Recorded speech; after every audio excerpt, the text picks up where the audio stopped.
Hi, thanks for joining us again. I'm WC Turck for revolutionandbeer.com. This is a Revolution and Beer podcast.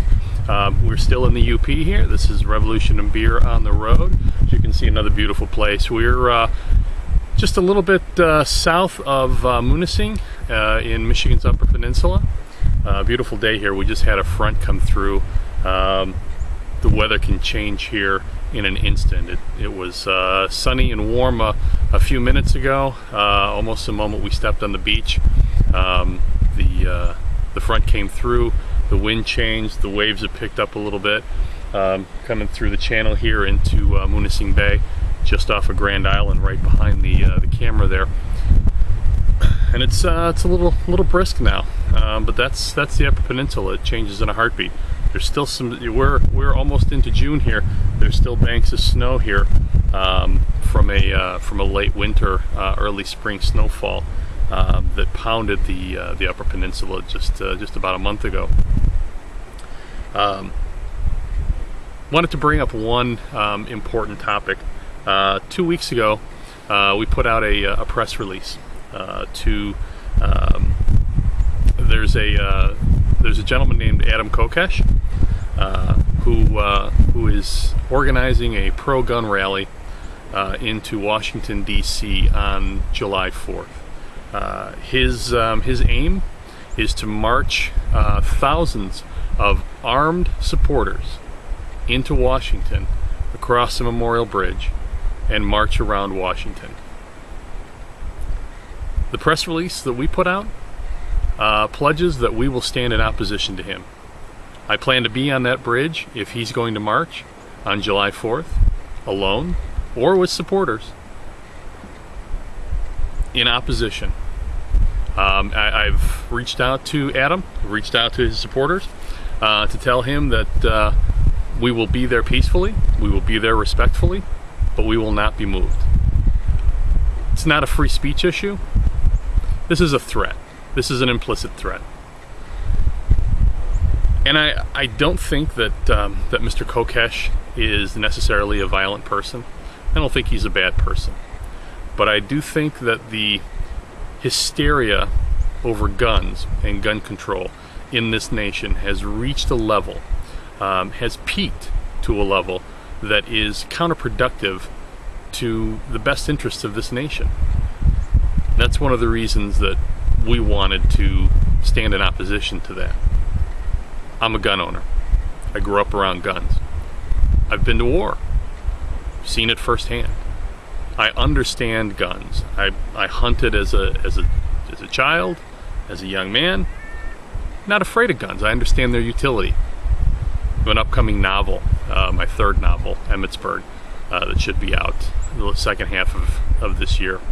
It talks about the character is confronted with a choice to pick up a weapon for his protection, his wife's protection. The moment he picks it up, he understands that his choices, that his rationale, that his opportunities for a peaceful resolution to an issue are all but gone.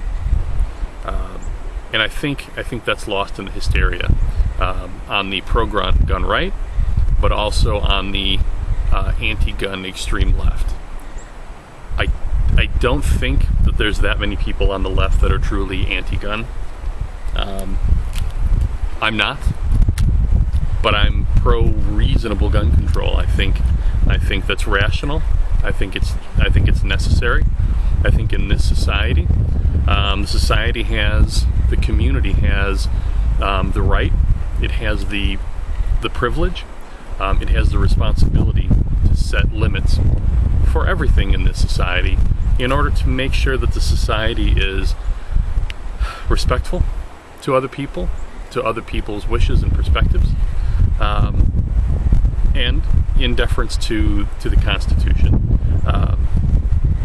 That it's not overtly dangerous or threatening or chaotic. I think introducing guns to the mix on buses and subways and restaurants and what have you brings a measure of chaos. It brings a measure of danger and uncertainty it brings an extra level of paranoia that isn't necessary here.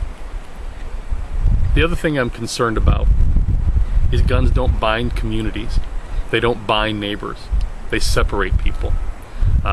They drive a wedge between communities and neighbors.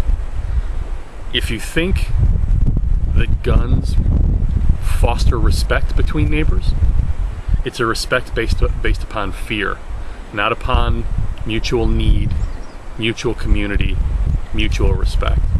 And that's the issue. That's really the issue here. So to Mr. Kokesh, who has not responded to my emails, to the press release, or to phone calls, I'm asking you, I'm ready for a dialogue, but it has to be a dialogue based in responsibility and reality. For these obtuse statements, when someone says gun control, they want to limit 30-round magazines or automatic weapons or what have you, whatever that line is, wherever that line is drawn, wherever that debate and that argument are concerned. When someone says reasonable gun control, and to throw out something like, you want to ban my guns, you want to take away my guns, is an obtuse, it's an ignorant, and it's an irresponsible argument. There's no basis in reality for it. The people who use that are desperate because they don't have reason on their side. They don't have reality on their side. And I'm not going to insult them, other than say I think that's a fundamental lack of perspective, and maybe it's a lack of perspective based entirely upon the hysteria of the moment. What I want to do on July 4th, if not sooner, is to help bring back some reason and responsibility and reality and normalness and sanity to that conversation. I would like to partner with people like Adam Kokesh. I think our shared perspectives are important. I also think that no one on the left who is interested in reasonable gun control is going to gain any ground or any satisfaction or any success in feeding the hysteria, in just being counter to the argument. We said in yesterday's post, progressivism is about solving issues. I think conservatism is about solving issues as well. In some ways, those perspectives and those techniques and strategies coincide. In other ways, they differ greatly. I think there's the basis for not argument, but discussion and conversation to solve those issues, not just endlessly rehash the same arguments over and over again, the same conversation over and over again, some sort of vaudevillian political or social or ideological theater. Not interested in that. I want change. I want positive change. I want it to be change that this country can live with. People on the left, people on the right. Not fed by hysteria, but fed by reality. And that's where I'll leave it for this post for today. Last thing I'll leave you with, this great view and the sound of the waves coming up on the shore here. All the best. I'll talk to you tomorrow. Tomorrow I'll have a piece by Chris Patterson, 21, the epitome of perseverance. A man who struggled back from gangs, violence, and is now leading peace initiatives on the streets of Chicago. An important person that you need to know about, and a great book that I recommend to everyone who wants to understand what it's like to change and to know that people can change and can change for the better. All the best. This is WC Turck for Revolution and Beer.